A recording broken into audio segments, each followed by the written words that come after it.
ಹುಟ್ಟುಹಬ್ಬದ ದಿನವೇ ಹೊಸ ಕಾರು ಖರೀದಿಸಿದ ಬಿಗ್ ಬಾಸ್ ಖ್ಯಾತಿಯ ನಟಿ ನಮ್ರತಾ ಗೌಡ.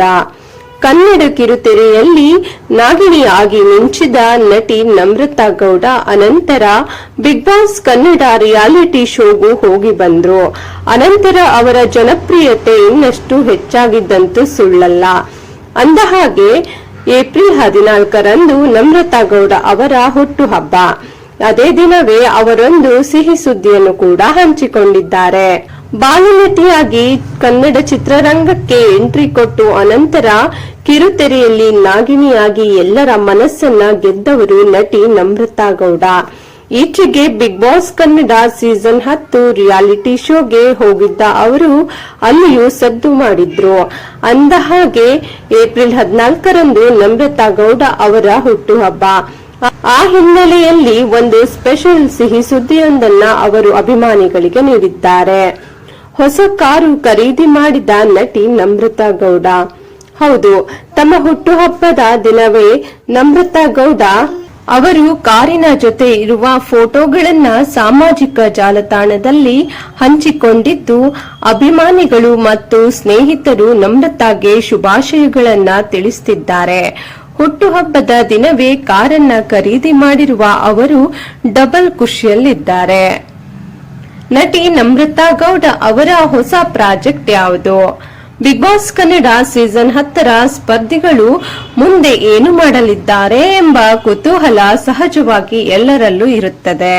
ಈಗಾಗಲೇ ಒಬ್ಬೊಬ್ಬರು ಒಂದೊಂದು ಕ್ಷೇತ್ರದಲ್ಲಿ ಬ್ಯುಸಿ ಆಗ್ತಿದ್ದಾರೆ. ತನಿಷಾ ಕುಪ್ಪಂಡ ಅವರು ಉದ್ಯಮಿಯಾಗುವತ್ತ ಮುನ್ನಡೆಯುತ್ತಿದ್ದಾರೆ. ಒಂದಷ್ಟು ಮಂದಿ ಗಿಚ್ಚಿ ಗಿಲಿಗಿಲಿ ಶೋಗೆ ಹೋಗಿದ್ರು. ರಕ್ಷಕ್ ಬುಲೆಟ್ ಹೊಸ ಸಿನಿಮಾ ಘೋಷಣೆ ಮಾಡಿದ್ದಾರೆ.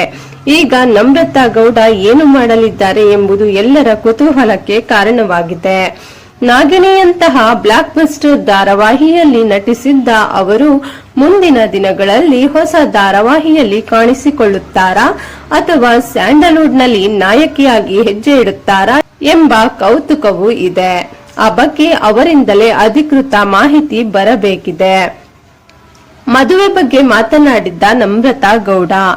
ಅಭಿಮಾನಿಗಳಿಂದ ನಮ್ಮು ಅಂತಲೇ ಕರೆಸಿಕೊಳ್ಳುವ ನಮ್ರತಾ ಅವರು ಈಚೆಗೆ ಮದುವೆ ಬಗ್ಗೆ ಮಾತನಾಡಿದ್ರು. ಸದ್ಯಕ್ಕಂತೂ ಅವರಿಗೆ ಮದುವೆ ಆಗುವ ಯಾವ ಆಲೋಚನೆಯೂ ಇಲ್ವಂತೆ. ಸದ್ಯಕ್ಕೆ ನಾನು ಮದುವೆ ಆಗುವ ಪ್ಲಾನ್ ಇಲ್ಲ. ಇನ್ನು 2 ವರ್ಷ ನಾನು ಕೆಲಸ ಮಾಡಬೇಕು. ಕೆಲಸ ಮಾಡುವ ಸಮಯದಲ್ಲಿ ಮದುವೆ ಬೇಡ ಎಂಬುದು ನನ್ನ ಪಾಲಿಸಿ. ಒಂದು ವೇಳೆ ಹುಡುಗ ಸಿಕ್ಕಿದ್ರೆ ನೋಡೋಣ.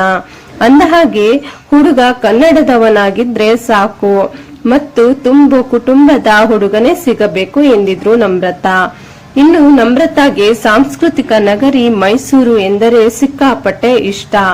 ಒಂದಷ್ಟು ಸಮಯದ ನಂತರ ಮೈಸೂರಿನಲ್ಲೇ ಪೋಷಕರ ಜೊತೆಗೆ ಸೆಟಲ್ ಆಗಬೇಕು ಎಂಬುದು ಅವರ ಕನಸಾಗಿದೆ.